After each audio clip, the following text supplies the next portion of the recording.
रामची आई. लेखक साने गुरुजी. भाग 11. रात्र 17वी.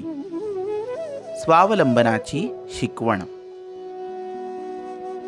मी लहानपणी पोथ्या पुराणे पुष्कळ वाचली, परंतु संस्कृत स्तोत्रे वगैरे मला फारशी येत नव्हती. प्रणम्य शिरसा देवम, अनंत वासुकीम शेषम, अच्युतम केशवम विष्णू अशी 2-4 लहान लहान स्तोत्रेच येत होती. अनंतम वासुकीम हे नागाचे स्तोत्र आहे. ते एका नागपंचमीच्या दिवशी आजोबांनी मला शिकवले होते. परंतु रामरक्षा हे अप्रतिम स्तोत्र मला काही येत नव्हते. विष्णू सहस्त्रनाम मी रोज वडिलांच्या पुस्तकावरून म्हणत असे, त्यामुळे तेही मला पाठ होऊन गेले होते. वडिलांना रामरक्षा येत होती, परंतु त्यांनी ती मला शिकविली नाही. रामरक्षेचे पुस्तकही आमच्याकडे नव्हते. मी लहानपणी रामाचा भक्त असल्यामुळे रामरक्षा आपल्याला येऊ नये याचे फार वाईट वाटे. आमच्या शेजारी गोविंद भटजी परांजपे राहत होते. त्यांचा एक मुलगा भास्कर त्याच्याजवळ रामरक्षेचे पुस्तक होते. तो रोज 1-2 श्लोक पाठ करीत होता. संध्याकाळ झाली म्हणजे भास्कर आमच्याकडे येऊन ते श्लोक म्हणे. ते ऐकून मला लाज वाटे व भास्करचा राग येई. आपला अहंकार दुखावला गेला की आपणास राग येत असतो. आपण नेहमी आपल्या भोवती असणाऱ्यांची स्वतःबरोबर तुलना करीत असतो. या तुलनेत आपण जर हिणकस ठरलो तर आपणाला राग येत असतो. उंच मनुष्य पाहून जो खुजा बुटबैंगण असतो त्याला त्याचा तिरस्कार वाटतो. आपल्याहून दुसरा हुशार आहे असे पाहून आपण दुःखी होतो. भास्करला रामरक्षा येते याचे मला वैषम्य वाटे आणि तो मुद्दामच परवचा स्तोत्र वगैरे म्हणण्याच्या वेळेसच आमच्याकडे येऊन ते श्लोक जरा ऐटीने म्हणे. त्यामुळे मला जास्तच चीड येई. हा आपणास मुद्दाम चिडवण्यास ऐटीने येतो असे पाहून मी फार संतापे. एके दिवशी भास्कर मला म्हणाला, श्याम, आता 10 श्लोक माझे राहिले. आणखी 5-6 दिवसांनी माझी सारी रामरक्षा पाठ होईल. तुला कुठे येते? मी एकदम संतापलो व चिरडीस गेलो. मी त्याच्या अंगावर धावून गेलो व ओरडलो, भाष्या, पुन्हा येशील तर बघ मला असे हिणवायला. तुम्हास येते ते आहे माहीत आम्हाला.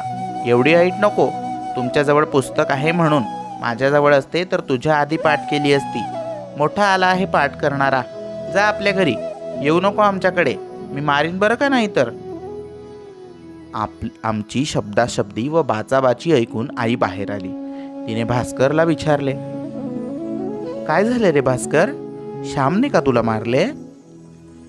भास्कर म्हणाला, श्यामच्या आई, मी नुसते म्हटले की आणखी 5-6 दिवसांनी सारी रामरक्षा माझी पाठ होईल, तर तो एकदम चिडून माझ्या अंगावर धावून आला आणि म्हणे तुला मारीन नाहीतर चालता हो. आई माझ्याकडे वळून म्हणाली, होय का रे श्याम? असे आपल्या शेजारच्यांना म्हणावे का? तूच 4दा त्यांच्याकडे जाशील. मी रागातच म्हटले, तो मला मुद्दाम हिणवायला येतो. तुला कुठे येते रामरक्षा असे मला हिणवीत तो म्हणाला. विचार त्याला. त्याने असे म्हटले की नाही ते, जसं अगदी साडसूद, स्वतःचे काही सांगत नाही खोटारडा कुठला. आई म्हणाली, मला रामरक्षा येते व तुला येत नाही असे त्याने म्हटले. यात रे काय त्याने चिडविले? खरे ते त्याने सांगितले. आपला कमीपणा दाखविला म्हणून रागवावे कशाला? तो कमीपणा दूर करावा. तू सुद्धा रामरक्षा शिकावी असे भास्करला वाटते म्हणून तो तुला चिडवितो. राम विजय, हरिविजय पुन्हा पुन्हा वाचतोस, पण रामरक्षा पाठ का नाही करीत? मी म्हणालो, भाऊ शिकवित नाहीत व माझ्याजवळ पुस्तकही नाही.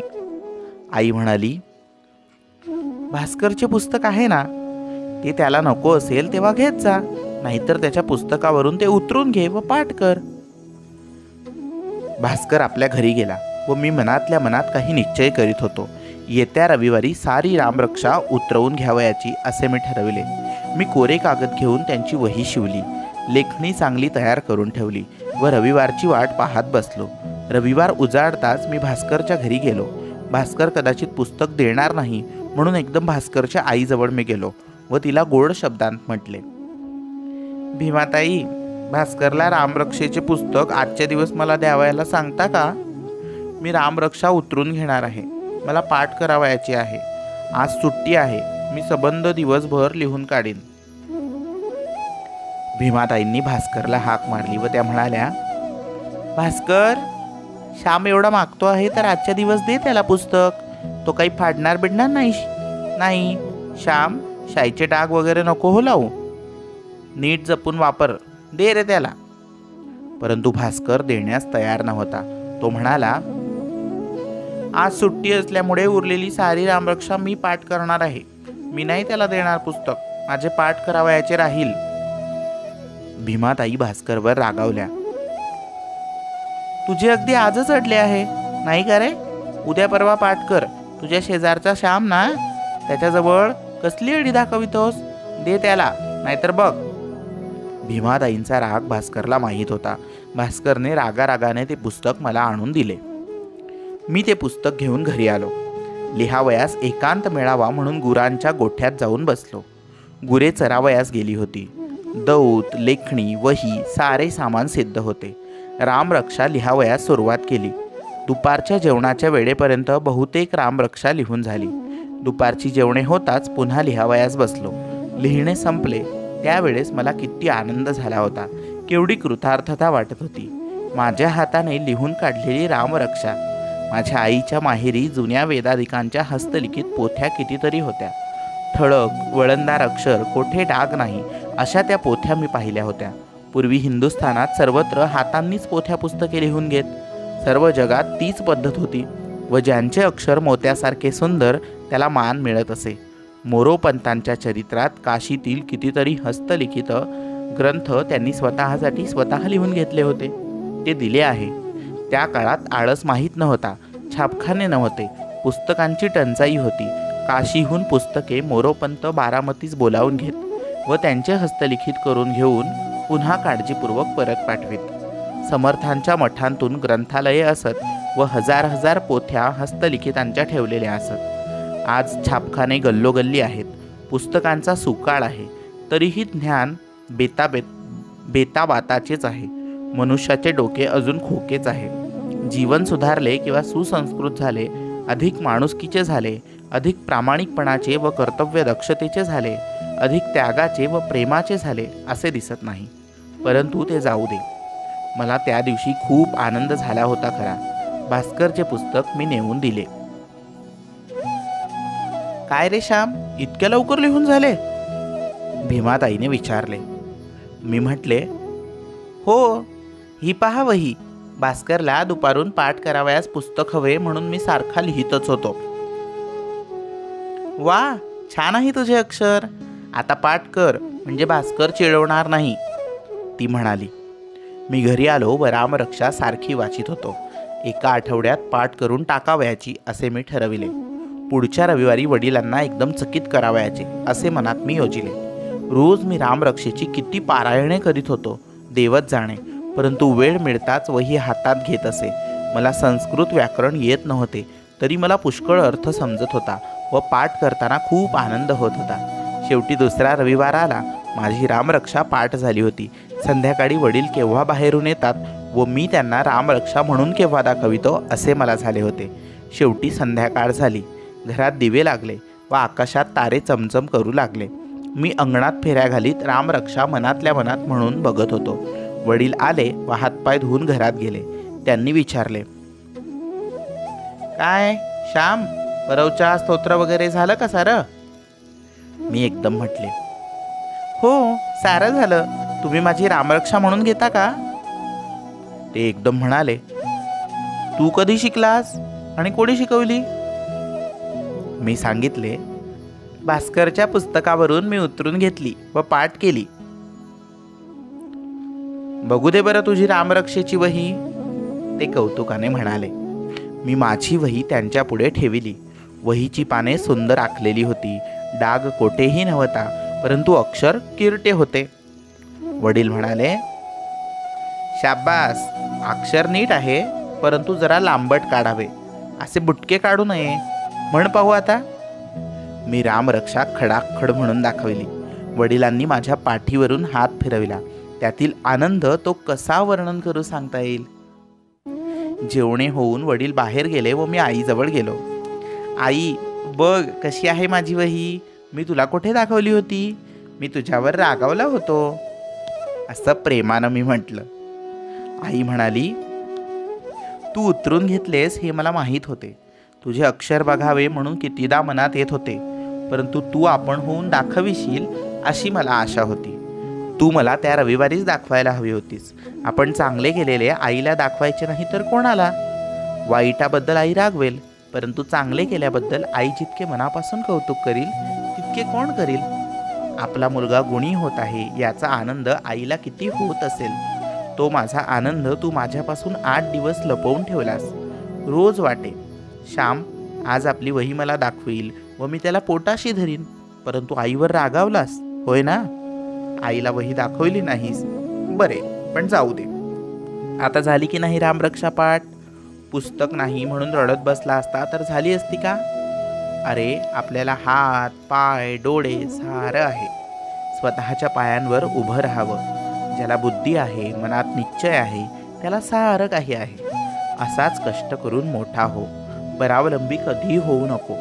परंतु त्यात एक गोष्ट लक्षात ठेव, दुसऱ्यापेक्षा आपल्याला अधिक काही येते या गर्वाने कोणालाही हिणवू नकोस. कोणाला तुच्छ लेखू नकोस.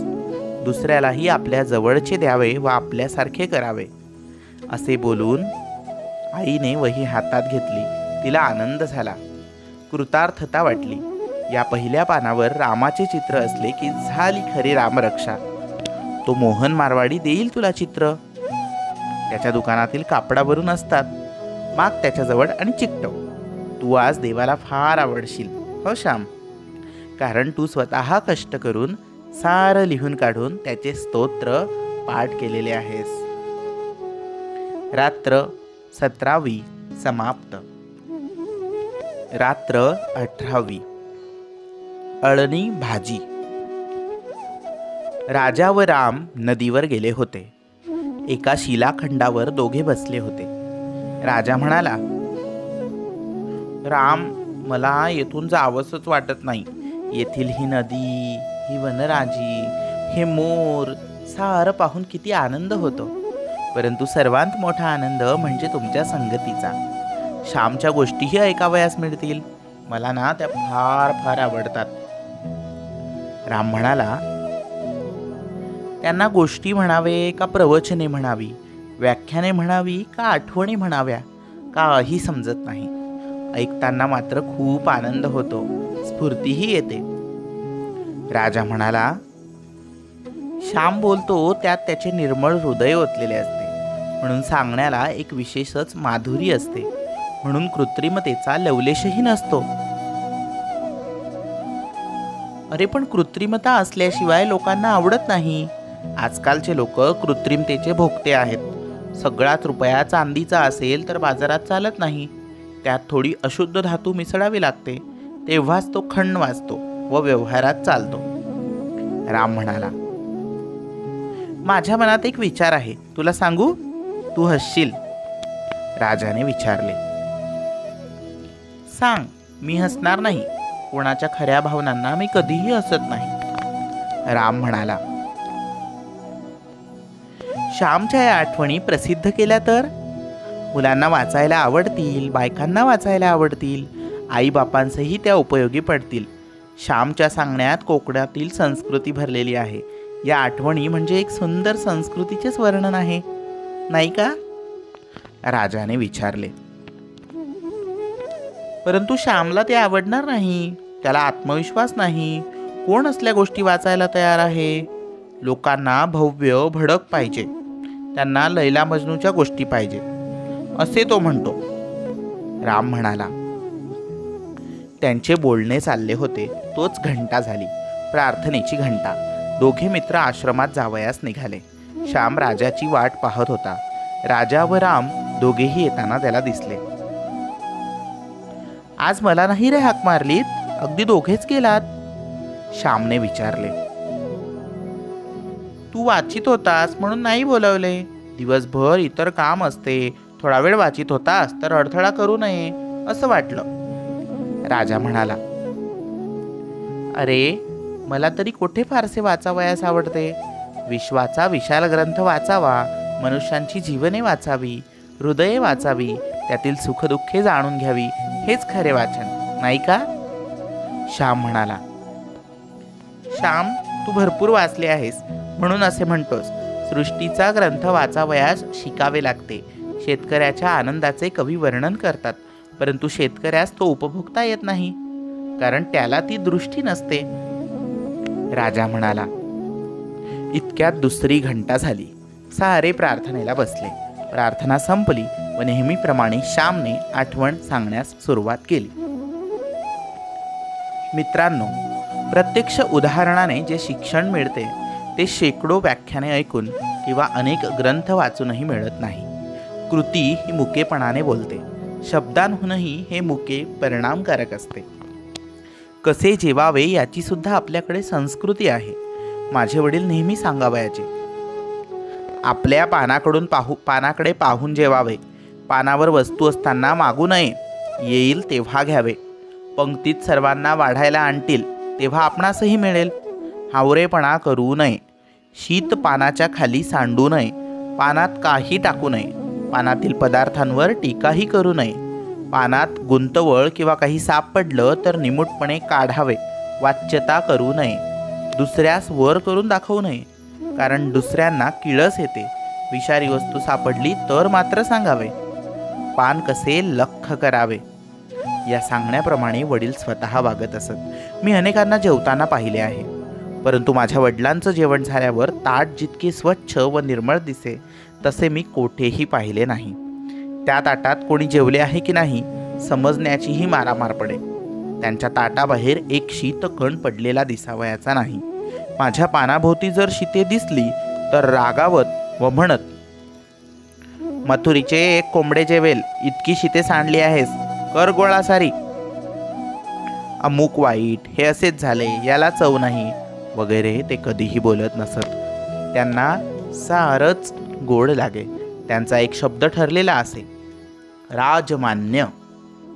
त्यांना कोणी विचारावे, भाजी कशी झाली आहे, त्यांचे उत्तर ठरलेले असे, राजमान्य. जेवणाची कोणतीही खोडी त्यांना नव्हती. एके दिवशीची गोष्ट माझ्या चांगलीच ध्यानात राहिली आहे. रोज वडील घरच्या देवांची पूजा करून देवळास गेले म्हणजे आम्ही पाटपाने घ्यावयास लागत असू. भाताशिवाय सर्व वाढून तयार ठेवीत असू. आई भाऊ आले, भात उकर. वडील देवळातून येताना गणपतीचे तीर्थ आणीत ते आम्ही घेतले म्हणजे जेवणे सुरू होत. त्या दिवशी आम्ही जेवावयास बसलो. आईने रताळीच्या पाल्याची भाजी केली होती. माझ्या आईला कसलीही भाजी करावयास येत असे. भोपळीचा पाला, भेंडीचा कोवळा पाला, सर्वांची ती भाजी करी. ती म्हणावयाची, तिखट मीठ व तेलाची फोडणी दिली की सारं गोड लागतं. आणि खरंच गोड लागे. ती करी ते सारेच गोड लागे. जणू तिच्या हातात पाकदेवताच होती. केलेल्या पदार्थात हृदयातील सारी गोडी ओतून तो पदार्थ ती तयार करीत असे. माधुर्याचा सागर सर्वांच्या हृदयात ठेवलेलाच आहे. परंतु त्या दिवशी मज्जा आली. भाजी झाली होती मुळी अळणी. भाजीत मीठ घालावयाला आई विसरली होती. कामाच्या भरात राहून गेले घालावयाचे. परंतु वडील बोलत ना म्हणून आम्हीही कोणी काही बोललो नाही. वडिलांचा संयम मात्र दांडगा. जणू आस्वाद व्रतच ते चालवित होते. आईने भाजी वाढावयास आणली म्हणजे म्हणावयाचे, काय फाकडं झाली आहे भाजी. पानातील मीठही त्यांनी भाजीला लावले नाही किंवा जास्त मागितलेही नाही, कारण आईला संशय आला असता. वडील भाजी खात होते म्हणून आम्हीही थोडी थोडी खात होतो. आम्हीही मीठ मागितले नाही. आई मला म्हणाली, तुला नाही का रे आवडली भाजी, खात नाहीस रोजच्या सारखी. मी उत्तर देण्याऐवजी वडील म्हणाले, तो आता इंग्रजी शिकायला लागला ना, याला या पालेभाज्या कशा आवडतील. मी म्हटलं, असं काही नाही. इंग्रजी शिकून मी वाईट होणार असेल तर शिकवूच नका मला. कशाला शिकविता. वडील म्हणाले, अरे तुला राग यावा म्हणून म्हटले हो. तू जरा रागावलास म्हणजे बरं वाटतं. याला फणसाची भाजी आवडते होय ना ग. उद्या पाटीलवाडीहून आणीन हो. जून मिळाला तर उकड गरेच करा. आई म्हणाली, आणावा पुष्कळ दिवसात फणसाची भाजी केली नाही. बोलणी अशी होत होत आमची जेवणे झाली. वडील ओटीवर गेले व विष्णू सहस्त्रनाम म्हणत शतपावली करू लागले. शतपावली झाल्यावर जानव्यासाठी चातीवर सूत कातीत बसले. खापराची चाती होती. प्रत्येकास सूत कातता आलं पाहिजे असा दंडक होता. पसारा आटोपून आई जेवावयास बसली. ती घास घेते व भाजी खाऊन बघते. तो भाजी अळणी, मीठ नाही मुळीतीत. मी जवळच होतो. आई म्हणाली, काय रे श्याम, भाजीत मीठ मुळीच नाही. तुम्ही कोणी बोललेही नाहीत. श्याम, सांगावं की नाही रे, अळणी कशी रे भाजी खाल्लीत? मी म्हटलं, भाऊ बोलले नाहीत म्हणून आम्ही बोललो नाही. आईला वाईट वाटले. मिठाशिवाय खाल्लीत रे साऱ्यांनी, ती म्हणाली. तिला रुखरुख लागली. ती पुन्हा म्हणाली, तरीच तू खाल्ली नाहीस, नाहीतर बचकभर भाजी तूच खायचा, निम्मी तर तूच संपवायचा. तुला गुलामा भाजी हवी पुष्कळ. माझ्या लक्षात तेव्हाच आले पाहिजे होते, परंतु आता काय बोलून?